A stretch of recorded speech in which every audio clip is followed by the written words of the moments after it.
എല്ലാവർക്കും ഈദുൽ ഫിത്തർ. അങ്ങനെ ഞങ്ങൾ രാവിലെ തന്നെ പള്ളിയിലേക്ക് പോയി. പള്ളിയിലേക്കല്ലേ ഞങ്ങൾ നമസ്കാരം മനസ്സിൽ വെച്ചിട്ടായിരുന്നു. അങ്ങനെ ഞങ്ങൾക്ക് മനസ്സിൽ വെച്ച് 2 ലഡു കിട്ടി. വീട്ടിൽ വന്നപ്പോൾ അടിപൊളി പായസം ഗൈസ്. പിന്നെ ഇതാക്കുന്നു മന്തി, അതും കുഴിമന്തിയും മയോനൈസ്. ഒരു ഗ്ലാസ് പായസം കുടിച്ചപ്പോൾ ഞങ്ങൾക്ക് ഉമ്മാൻ്റെ വീട്ടിലേക്ക് പോകാൻ കൂടി.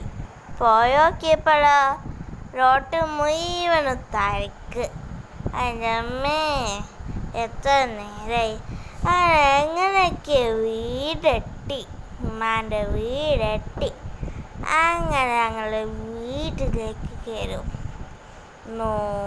പിന്നെ ഇപ്പം ഞങ്ങൾ വരുന്നത് അറിഞ്ഞത് കൊണ്ട് ഞങ്ങൾക്ക് കുൽഫിയൊക്കെ വാങ്ങിത്തന്നു.